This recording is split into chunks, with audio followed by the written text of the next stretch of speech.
Hello everyone, my name's Ulister and welcome to another episode of Hardcore Minecraft Season 2. You know, I feel like I've been missing a trick with this village so far. I mean, it's literally on the water's edge, there's a massive ocean over there, and yet I haven't made a fishing pier up until this point. And I mean, honestly, if you don't have a fishing pier, can you really call yourself a coastal village? Of course not. So let's fix that. Now, of course, there's a few things I need to do before I can actually start building things. And first of all is filling in this bit of water here and then this bit of water here. I'm also thinking what I'm going to do is with this part over here is just fill this in as well. Like kind of extend this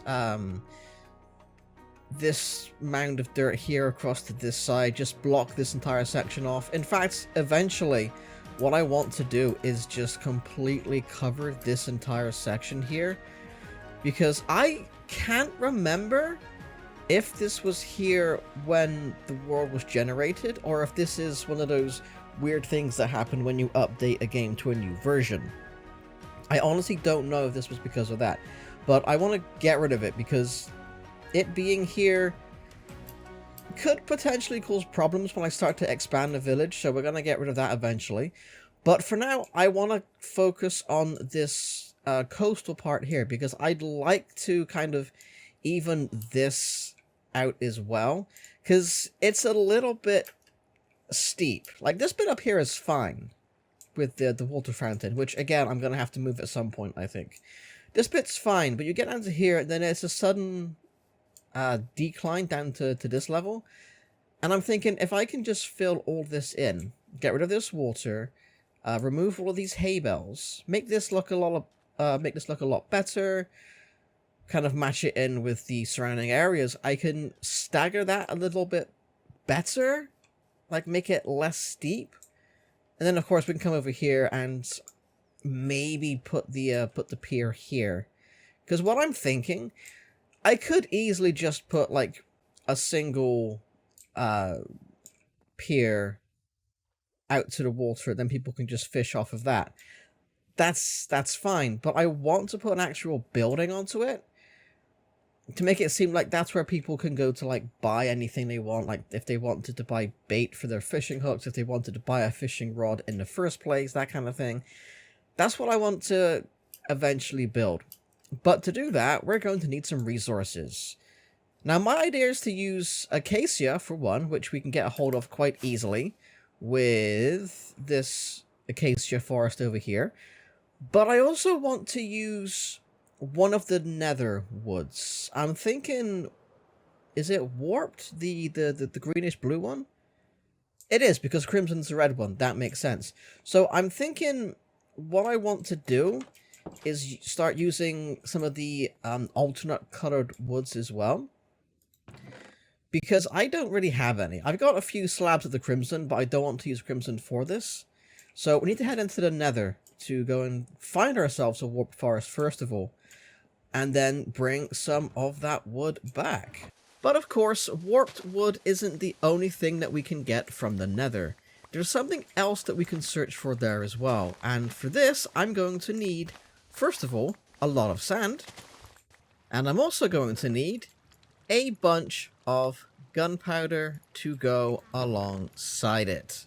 And then what I can do with these is make a stack of TNT. Now, I wonder what I could be searching for in the nether with TNT at about Y level 15. That's going to be a mystery for later, but for now, warped wood hunting. The biggest problem with this, of course, is, although I know where a quite sizable crimson forest is, I mean, the nether portal leads out directly into one, I don't know where a warped forest is, so I gotta go and find one. We found one! We found one!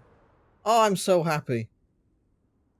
And it's not that far from the portal, really. It's about a 30-second fly by? Whatever you want to call it, it's not that far away. which is great because it means I can go ahead and grab some of this wood. I think 50 logs of this should be enough for what I want to do with it. I've also picked up the correct soil for the warped logs, as well as a couple more of the fungus, so I can now grow my own on the overworld if I want to. And I've also picked up the crimson fungus, as well as the crimson nylium. I think nylium. I think it's nylium because it's a Y.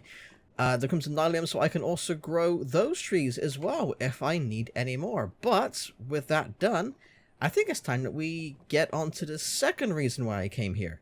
Looking for ancient debris. Normally, when you're looking for ancient debris in the Nether, people tend to use beds because I think it gives a bigger explosion, so it creates more of an area to search in. But the trouble with beds, for me personally, is they can be a little bit laborious, shall we say. Plus, you can't stack them, whereas with TNT you can. So that's why I'm able to get however many TNT that is, some 70? No, some 90 TNT. But I'd only be able to carry about 20 beds, you know, so it's kind of a trade-off. I think it's every 3. 1, 2, 3. We'll soon find out. It's a bit of a trade-off, and arguably TNT is a bit more dangerous. But we'll soon find out how good this is, if this is an effective strategy for this. How many was that? 1, 2, 3, 4, 5, 6, 7. I think that's about right. That'll do for here. And I kind of want to do this in a grid system. So we have those 7 there, then we go 1, 2, 3, and then we make another pathway down here. Now, I have to hope... I'm kind of doing this in the wrong order, because if I stumble across lava while doing this, and it touches the TNT, I think it explodes. I think it explodes, and then at that point, I'm pretty much dead. So I really want to be carving out these tunnels first. Okay, well there's our first one. TNT, who needs that? Just grab yourself some ancient debris without even meaning to. Oh, I can't pick it up. What can I get rid of? What do I not need? I don't need this red sand block, or you. There we go. We got 2 without even trying. There we go. We may as well just pack up the TNT and just keep digging normally, right? That's how this works. Everybody gets lucky once.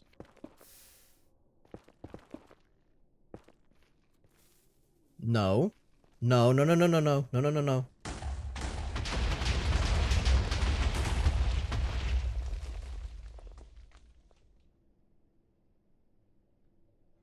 Okay, so at some point, I'm not sure how that happened because I blocked off all the lava, but it kind of all exploded. And honestly, I think this has worked out quite well. There's a massive area now that I have to search for. Although initial findings, if I can just get around this lava, initial findings is telling me that there is no ancient debris in this area. But that's okay. It just means that I have to do this again and try not to have the TNT get set off before I want it to. Okay, so I have used up most of the remainder of my TNT, and I've changed the grid slightly. I've now placed each of these 4 blocks apart, and I have increased this distance to 5 blocks to kind of maximize the blast radius of each row.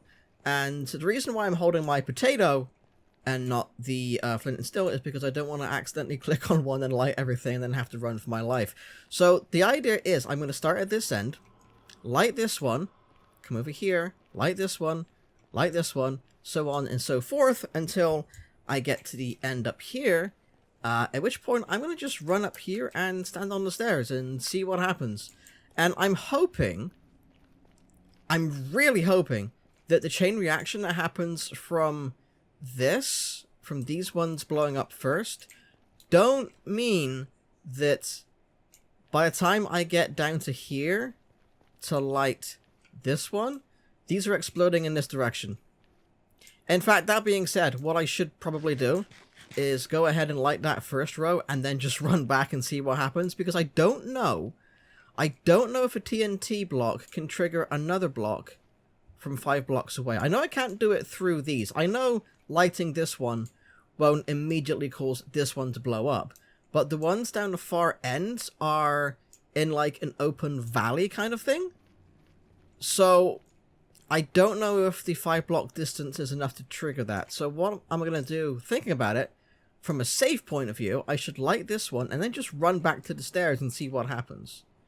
If, after a few seconds, these ones down here don't explode, then I'll know that it is safe to come down and light each individual row.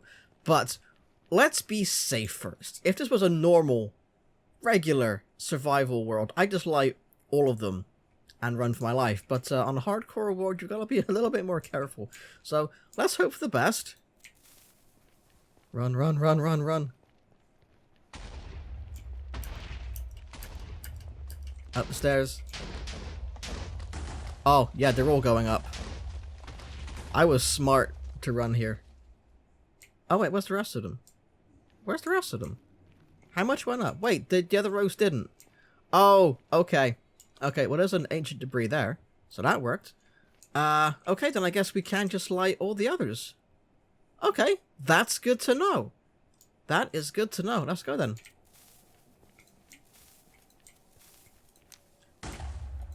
Well done.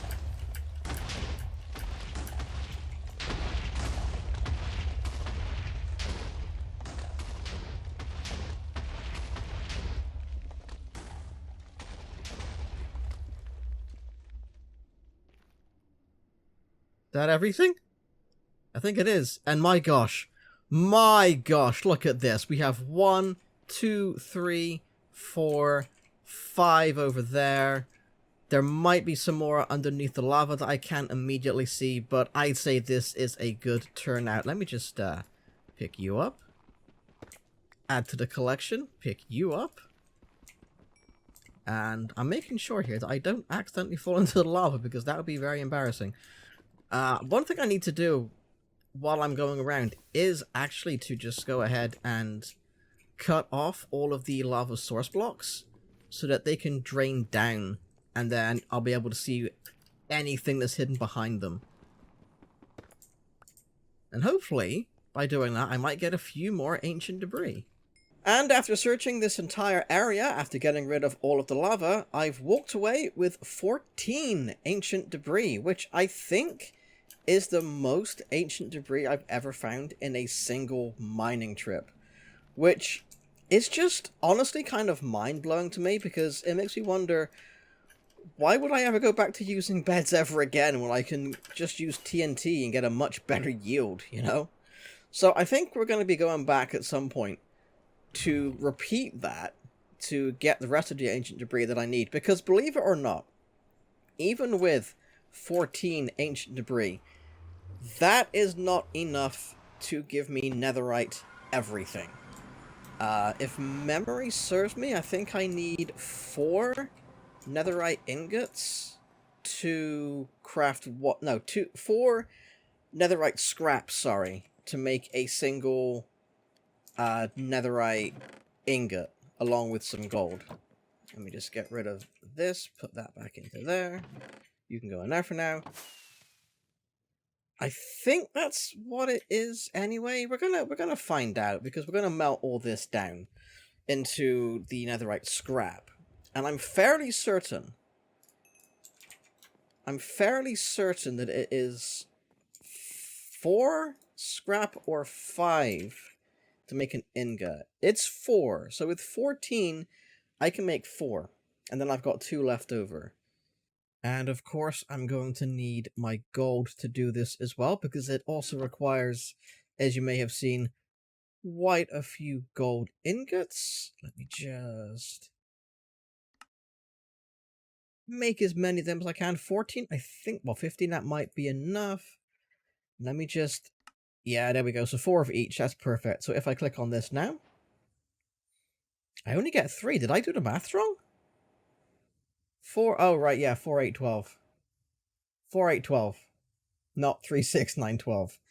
Okay, well, 3 is still good. 3 is still good. I just need to remember what the block is called. It's not an... It's for an upgrade, but I don't remember what it's called. What is it?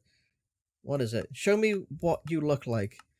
This is the part where I find out I've not picked up the second block that I need. Ah, there you go. Smithing table. I was close. So now that we've done that, we can go ahead and crack on with the old fishing pier construction, can't we? Let's go and do that.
And I think that about does it. I think this looks really good. But then I would, because I built it, you know. I mean, we've got the shop here where people can come to buy their fishing supplies if they want to. When it's closed, you can put the shutters up, which is great. There's 3 different sides that you can buy things on depending on how busy it is. You know, that's great. I love that. We have the pier itself where you can come out here, and if you want to, you can take a boat out from one of these areas to go fishing, or you can just, you know, sit on the edge here and cast your rod over the side if you want to. This is a nice addition. I really like this. You know, I mean, is it perfect? No, it's not perfect. I know that. Could somebody else have done a much better job? Yes, of course they could have. But I'm still learning. I need to remember that about the different things I do. And for me, I like what I've done here. You know, maybe in the future, in a couple years, I'll come back to this and redesign it with any new skills I learn. But for me, for now, this is good. I'm proud of this. And honestly, doing this has made me more excited for redesigning the rest of the village. You know, placing all the different houses and all the different shops I need to make, doing the landscaping. I don't think I'm going to keep this color scheme for everything, although it would be interesting to see these 2 color combinations on all the houses. We'll have to see how things go. I might need to redesign the library in that case. But I am liking this. I'm looking forward to redoing this whole area, and I cannot wait to get started. But I think that's going to be it for this episode. I hope you've enjoyed this, thanks for watching, and I'll see you next time.